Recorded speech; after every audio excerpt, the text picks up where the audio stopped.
Here's another artefact from my past that turned up in the garage. It was just lying around, dilapidated and broken.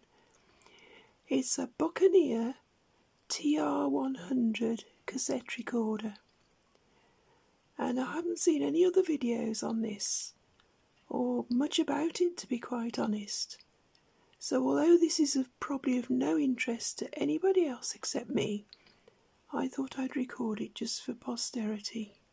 I bought this thing in about 1972 from Salford Precinct, and around the same time as I bought some flared jeans. So that dates it, doesn't it?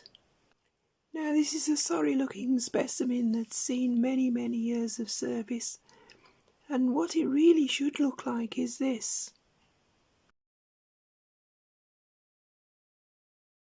I hope the person who took the photograph doesn't mind me using it. It used to have a nice smoked glass cover or plastic cover there, but that's got lost, as has the microphone that used to plug in the side, and the battery cover is missing at the moment as well.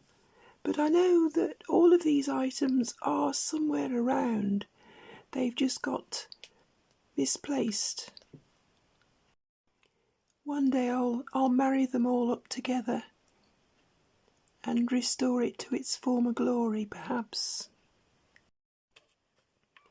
Now turning it around, we have a number of sockets on the side. That was modification. Yeah, microphone and remote. I think the microphone had two plugs in the plug in the moulding, and you could start and stop it with a little switch on the microphone, and that was the earpiece and the auxiliary output. Quite what this was I don't know, but it was a later edition. Turning it over, ooh, we have a plate. Solid state transistorized cassette tape recorder. Output power 500 milliwatt. And look at the frequency response, spelt with a C. 200 to 6,000 hertz. Wow. It obviously didn't have much bass, but we didn't care in those days. And it was made in Japan, not Hong Kong, because all the rubbish came from Hong Kong and all the better stuff came from Japan. The battery compartment, thankfully it looks like I must have greased these with Vaseline after the batteries were taken out, so at least it hasn't at least the connections haven't rotted. And that's all there is to it, really. Oh, what's this? This is a Voyage of Discovery. There's another. What does that say? Oh, it looks like an external DC supply on a jack plug of all things. Most cassette recorders of this shoebox design, what they call a shoebox design, of the period, were of the piano key type, and I didn't like the piano key type. I didn't get on with it, and I found this a much more ergonomic sort of operation. It was so simple. Play, stop, rewind, fast forward, play, stop, record. Well, you had to little push this. That was the anti-overwrite protection. So just assume you got a cassette in there. To record a cassette, it was simply press that down, push that up, and it would record. stop, fast forward, rewind. So simple. It was extremely robust, and there was a carrying handle there, showing signs of rust now because it was stored in a damp carriage for years alongside some corrosive substances. So it's a shame, but this was my go-to machine for many years. It just, if you wanted to quickly record something, you know, that was just so simple, and a very, very robust, solid construction. It never let me down. There was the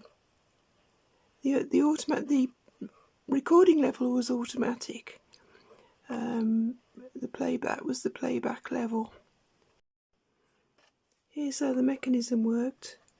When you clicked it up to play, all the heads, I'll show you, the heads came out into contact with the tape,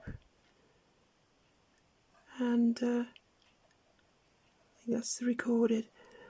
That's the erase head, which I think it was just DC erase.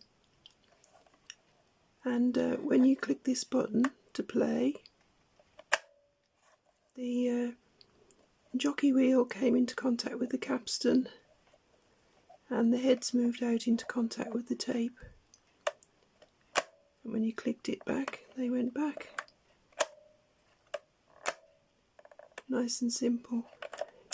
That is quite tough to operate, but it, as I said, very simple mechanism,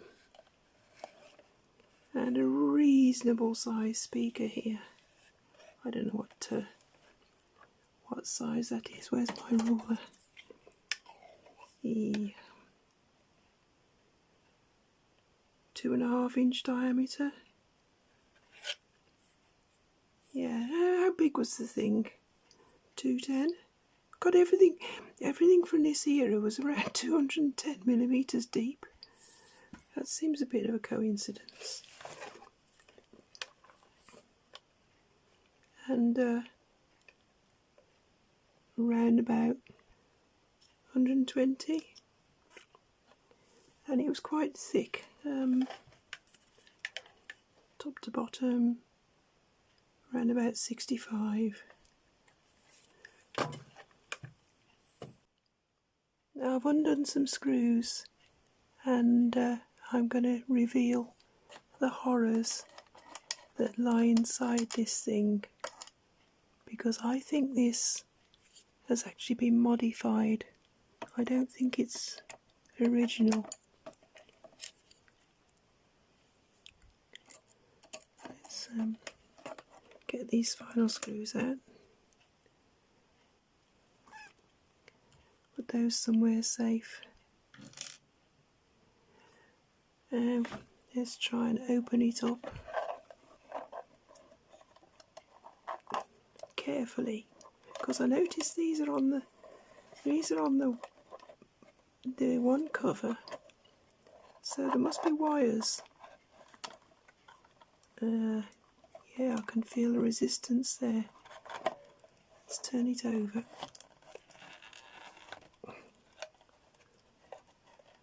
Ooh. Yeah. Let's try it the other way. Oh, there's even one on this side as well. Oh, nicely, look. That slots out. Oh, that's clever. Does that do it? Oh, it does on the other side as well. Oh, that's useful.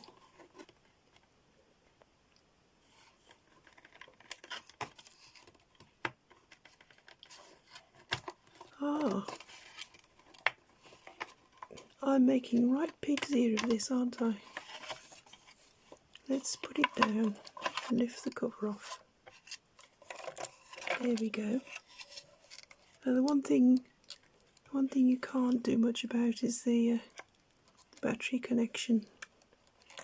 let's lay that down and have a look. As suspected, heavily butchered. Bits have been added. I don't know, is this the original circuit? It probably is.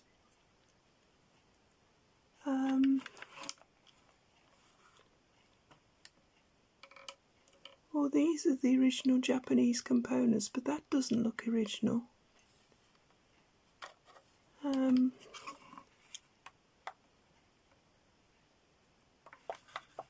Yeah, it's difficult to say, isn't it?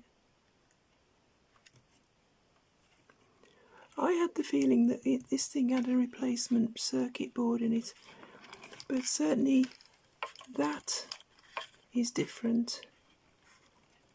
That wasn't part of the original. And that was for AC bias, because originally this was DC bias and it had quite a high noise level. So I think AC bias was added. There's a core in there somewhere. It's a high frequency oscillator. But there's the mechanism. Beautifully simple. Let's operate the switch.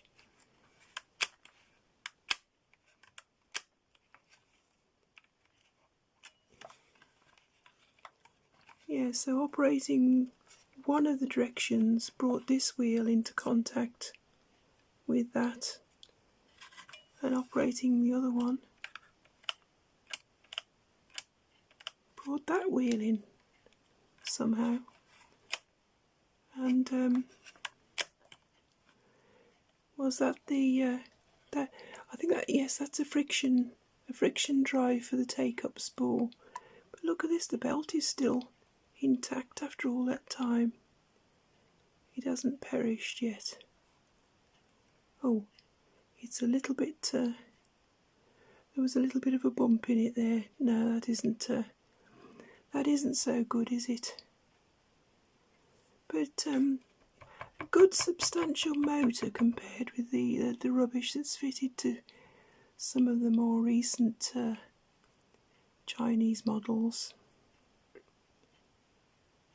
I mean, I've had audio units, you know, that have got really cheap and nasty motors which fail. So this is so simple compared to a piano key, but just so reliable. This circuit board looks so amateurish.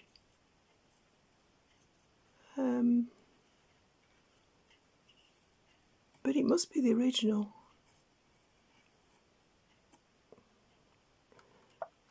That's got me foxed, that has. It just looks so crude. But there you go. So what was this? What was this extra bit added for? It's got a capacitor across it.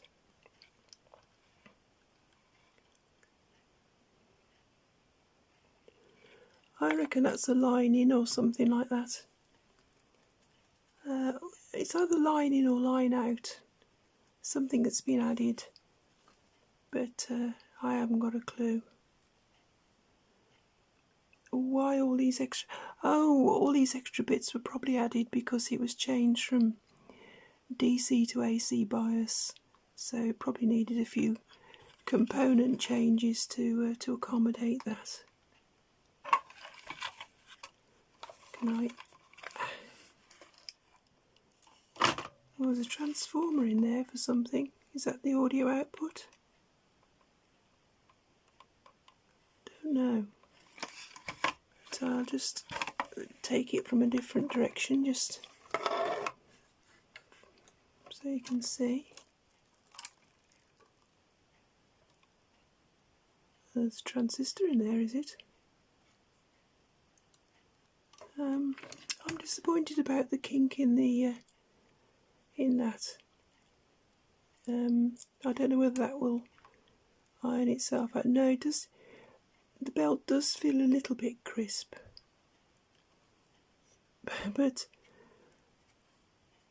I'm amazed after all this time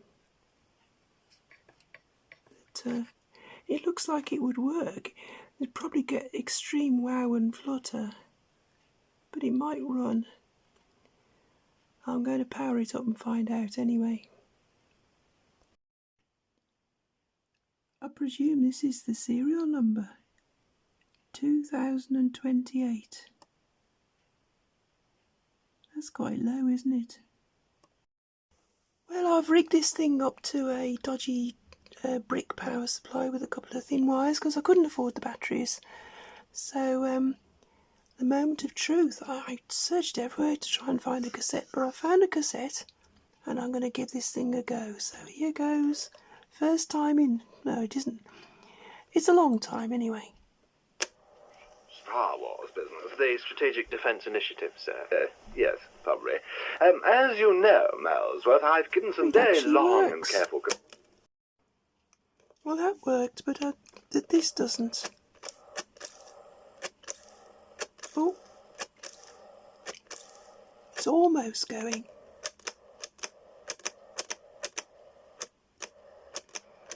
The jockey wheel probably needs, not the jockey wheel, one of those little wheels inside with the rubber on it.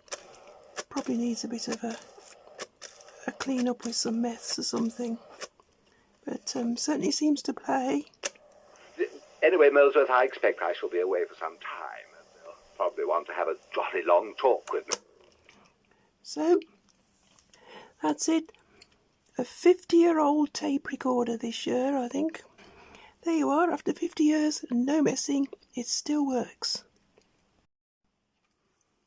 I'll just try it with a different cassette and see how this plays. Probably full of wow and flutter, this.